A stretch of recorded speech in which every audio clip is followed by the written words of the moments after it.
Does that sound fun? Awesome. Yeah. All right. We're going to get some fresh air today. And it's my job to keep you guys totally happy and comfortable, so please let me know whatever I can do to fulfill that. All right? Thanks.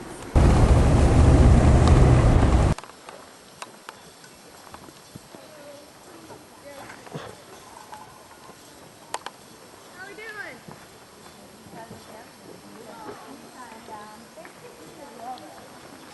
Great. Y'all want to go ahead and load up in the van?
Đi Huy không thôi à?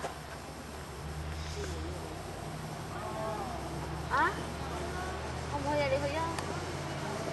Hả? Huy đó rồi. Đi ra đó hả? Thôi có gì à?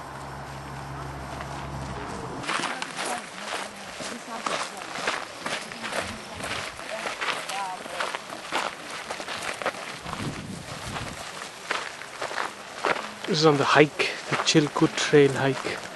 Looks like you're going to walk for a few miles and then raft down the river.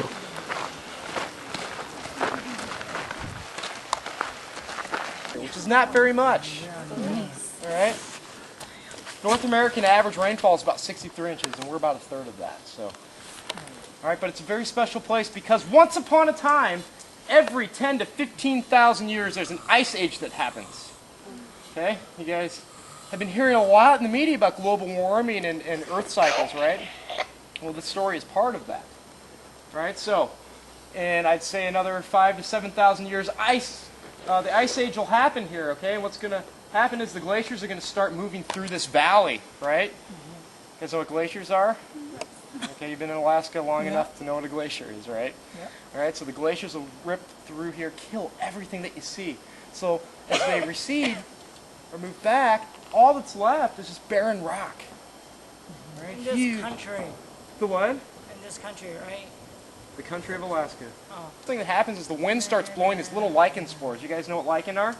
Everybody? Right? Lichens start settling inside the rocks, and lichens will grow, they'll die, they'll decay, they'll grow and die and decay. They'll go through this process until there's a little thin layer of like dirt or topsoil covering everything. Once that happens, then the moss starts to grow.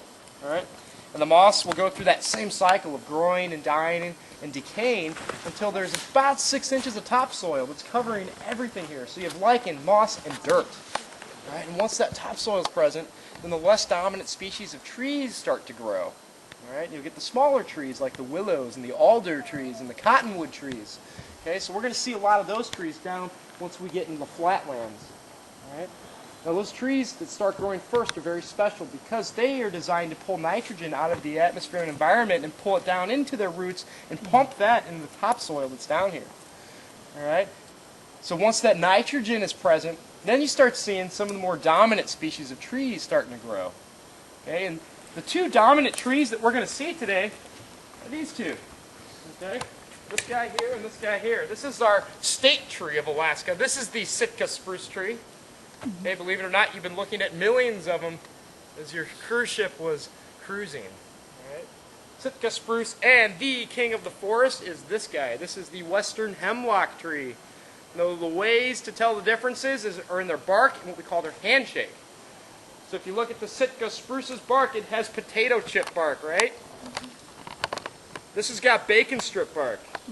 All right, making you hungry? And then we call this the handshake. If you grab a handful of needles, guys, and just kind of run your hand over it, the western hemlock has a soft or friendly handshake. Okay? And if you grab the Sitka spruce's needles, they hurt, or they have a rough handshake. All right? So the story that I just told you really makes my job easy because I only have to identify about 11 trees today, which is great.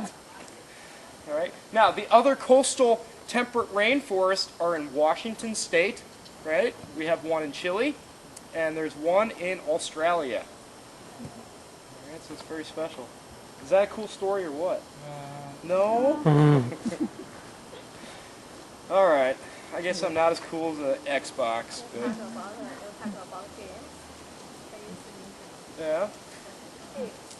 I know.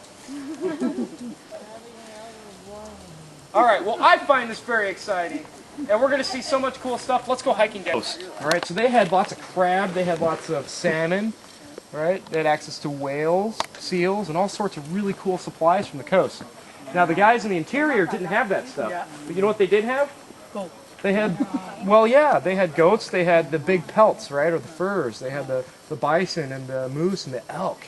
So the coastal guys wanted that stuff. The interior guys wanted the coastal stuff. All right, so they used this trail here to trade with the interior tribes. All right, so it's a very special trail. Tree, the Sitka spruce, and it's killing off the cottonwoods. No, they're having. All right, look at these roots.